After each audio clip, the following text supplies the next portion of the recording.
that had to punish sin. And he placed all of our sin upon his Son that day. The Bible tells us that the penalty for sin is death. Now, it's not just a physical death, but a literal separation from God. That we will be separated from him.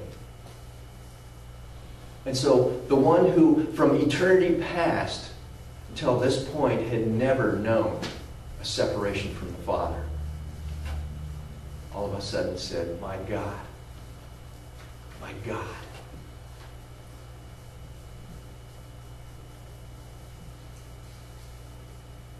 But God wouldn't listen. God was separating himself from the sin, giving it its due punishment. Separation from God and death.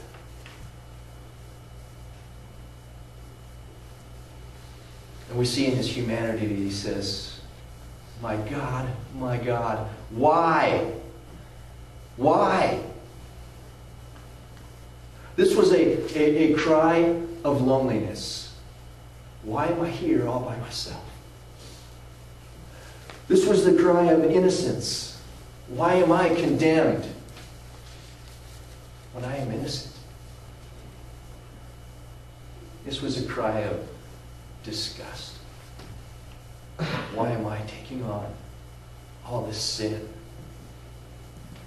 You can imagine if every sin of every person ever to be born was laid upon him, how disgusting that had to feel.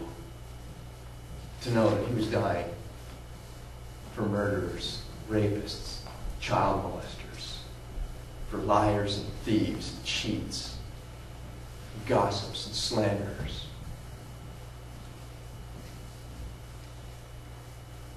And yet he was innocent.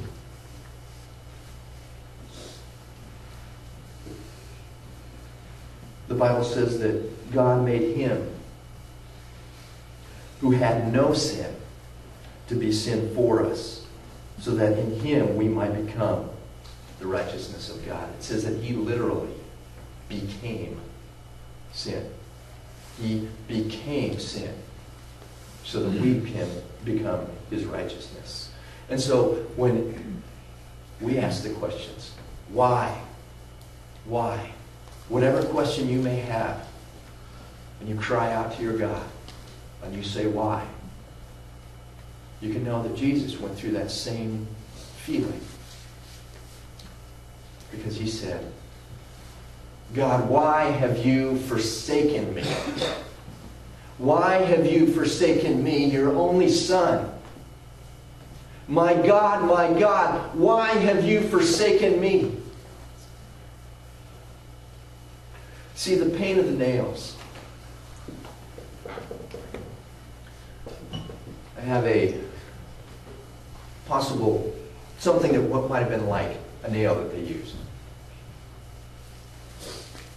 The physical pain of the nails and the crown of thorns would have been enough for him to say why. The emotional pain of the mocking that he went through, as they placed the crown on his head and said, you're the king? Ha! Show yourself, prove yourself.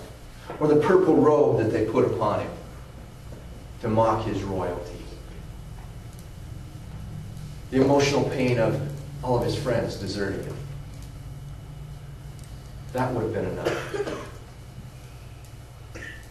But this particular pain that he was feeling as he was forsaken was above any other pain, and that was the spiritual pain of being separated from his Father. Imagine a lost little boy walking around in a mall and he can't find his daddy. His lip begins to quiver and begins to cry because his daddy's nowhere to be found. Jesus knew a love and a relationship with God like none of us will ever know, because the two of them were one.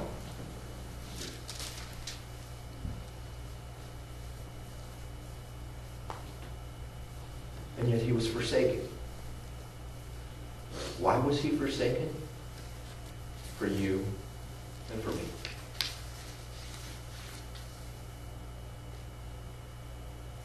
You see, I'm not forsaken because he was. Jesus says, I will never leave you nor forsake you. Never. It's a promise. But Jesus was born to be forsaken. He came to this earth for that very reason. So I'm not forsaken because he was. I will never be forsaken if I place my trust in him. That particular night, before he went to the cross, he was celebrating the Passover with his disciples. And on that night, they would celebrate with the ceremonial part of this meal, which included some bread. It would be much like this bread that the Jews still use to this day, known as matzah. I want you to notice that in this bread, it's pierced, it has holes in it. And you can see where it's cooked, it has stripes upon it as well. It's striped and it's pierced. It's known as to the Jews as the bread of affliction. And when Jesus took it, he broke it. He said, this is my body, broken for you. And he said this to his disciples that night, before he went to the cross. So what we're going to do in this next section of the service, so we're going to celebrate communion, but I want you to do it probably like you've never done it before. And then we're going to file by, and we're going to pick up the elements. But as you file by, I want you to break the bread. I want you to break a piece off and realize it was for me that Jesus died. This is my body broken for you. I want you to take that and break a piece and remember, he was broken for me. If you want, you can feel the hammer and the nails and the crown. But I also want you to notice that right in the center of the crown is a mirror. So when you ask, why was he forsaken? So that I might live. And you'll see yourself there. And as a symbol of that, there's these little pieces of mirror.